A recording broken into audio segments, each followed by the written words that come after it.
asalaamaaleykum waa Dak Médina ak képp koo xam ne rek yaa ngi connecté wu si Dak Médina pour am ay information tey nag Daaray Kocc dafa décidé woon def benn journée de commémoration une journée de prière parce que bu may def un peu l'historique de Daaray Kocc bu ma yeboo ne Daaray Kocc sous sa forme actuelle mi ngi commencé en 1980 ñu ngi tey jii en 2021 donc 41 ans que Daaray Kocc existe toujours léegi nag 41 ans si groupe bu amee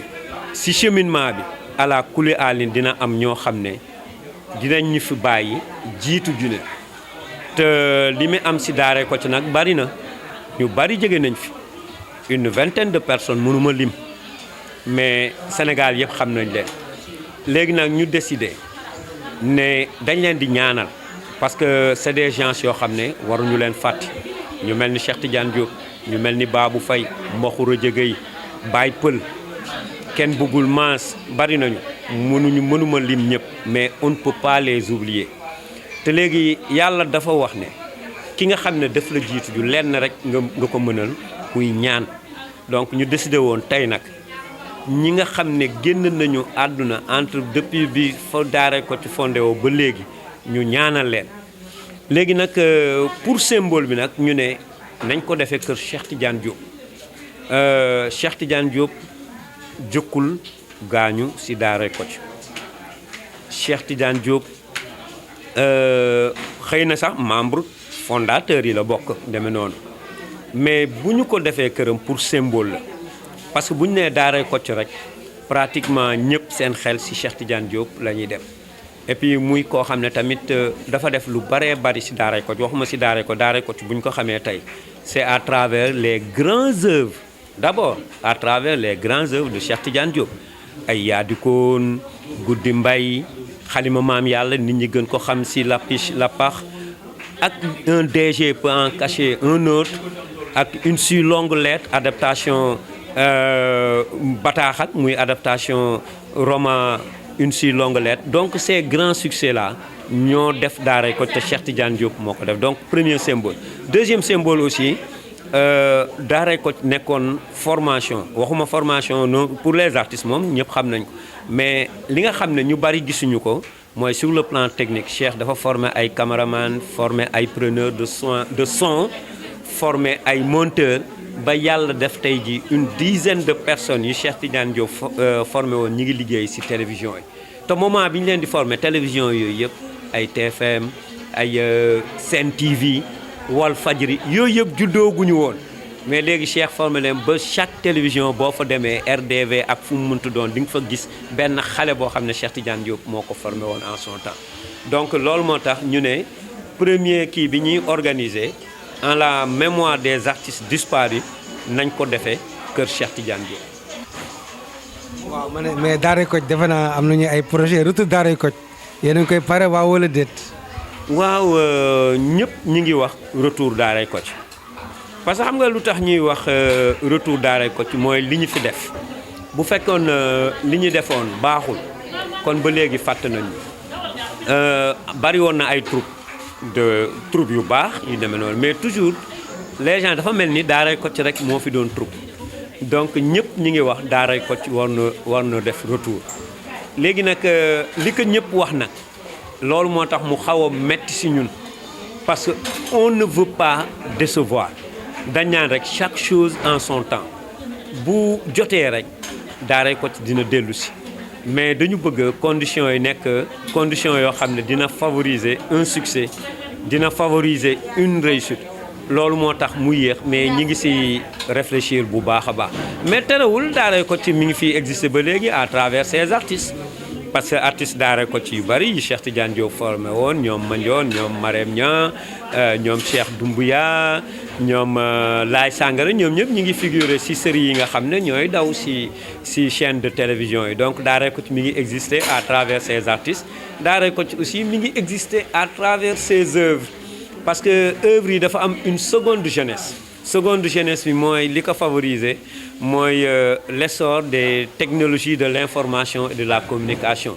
léegi di nga gis si YouTube bi film Daaray Kocc boo bëgg seetaan yaa ngi koy seetaan nit ñi ngi koy seetaan mu leen di neex donc Daaray Kocc existera éternellement ensuite léegi tam mu am beneen chaîne si Bouquet Canal muy sunu yëf ay produits Daaray Kocc tam di fa génn moo tax ma ne Daaray Kocc mi ngi fi ba léegi même si on n'a pas fait de nouveaux produits on existe toujours quoi mais incha allah dinañu dellu si bu si yàlla àndee sous le label de Daaray Kocc mais nag yàkkamtiwuñu parce que tamit xam nga développement technologie bi dafa gaaw dernier produit Daaray Kocc 2012 la 2012 mooy ay gaaf moment boobu yii yëpp amagul woon te loolu matagul sax 10 ans donc en 10 ans y a eu un bond extraordinaire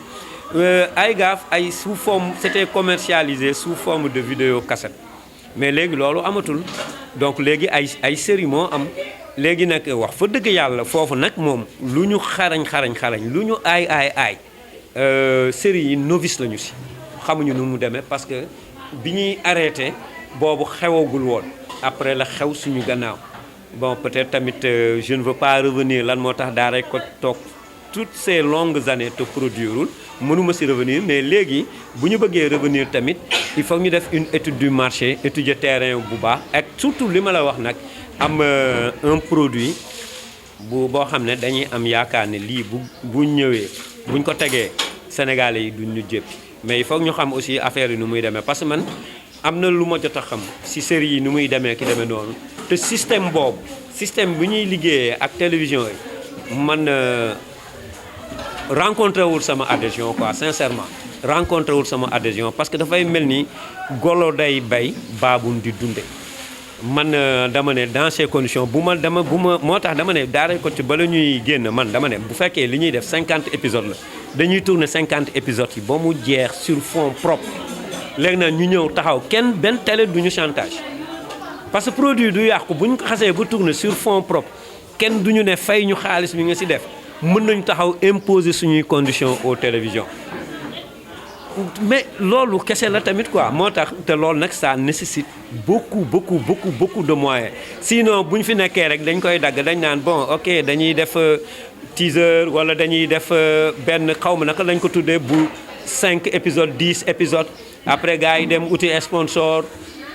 yi parfois nga gis télé bi am 10 sponsors nga ni série bi am na xaalis de fekk si 10 sponsors yi am na 6 wala 5 yoo xam ne télévision bi daf na ne lii samay sponsor la ay ñu ma signer contrat la bokkuñu si alors que si sa film lañ koy dawal conditions yooyu yu mel noonu laa ne bu fekkee am na d'après les informations que j'ai eues c'est des conditions que je ne peux pas que Daaray Kocc ne peut pas accepter quoi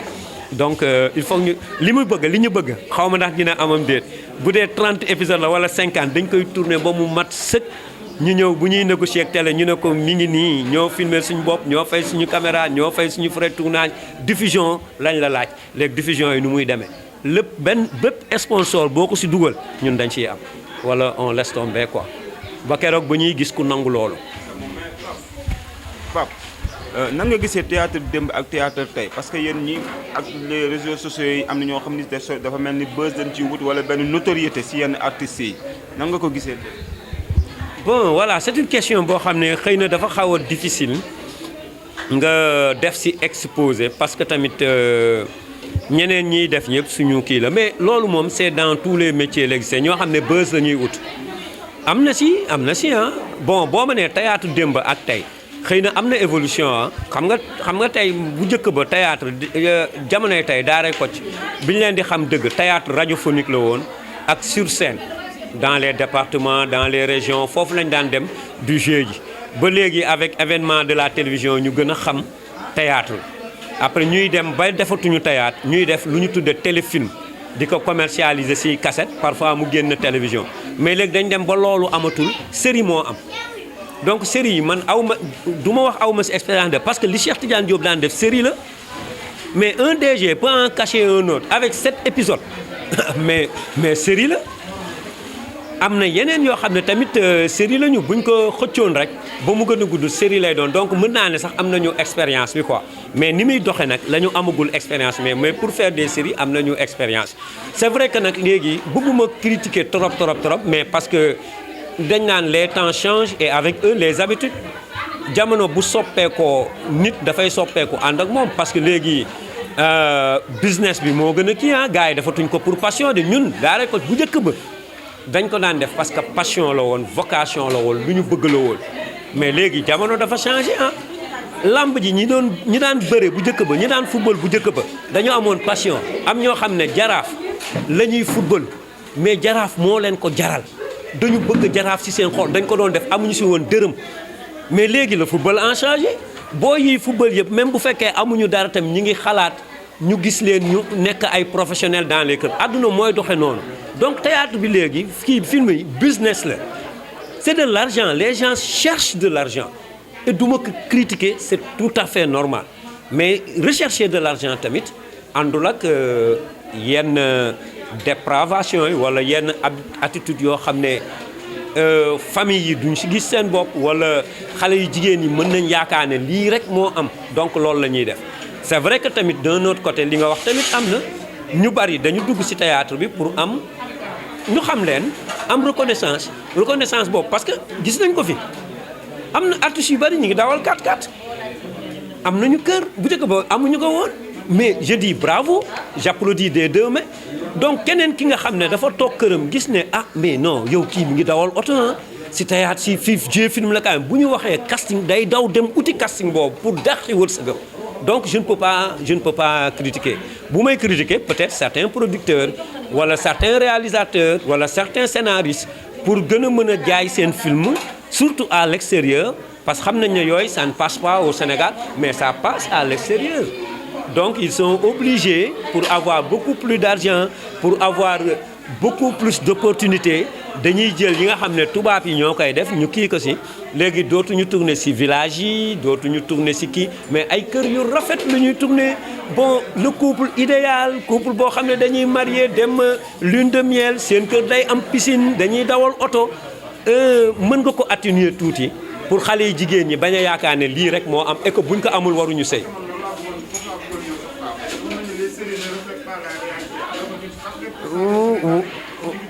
mais je dis même 99% li ñuy wane ci série 1% des Sénégalais vivre ñu ko donc je suis tout à fait d'accord avec toi ci loolu maintenant comment faire une bonne symbiose je peux dire quoi loolu am na fi comme am na fi dinañ ko tourner mais il faut pas faire croire que aux jeunes filles que lii mooy vie daal lii mooy vie non du tout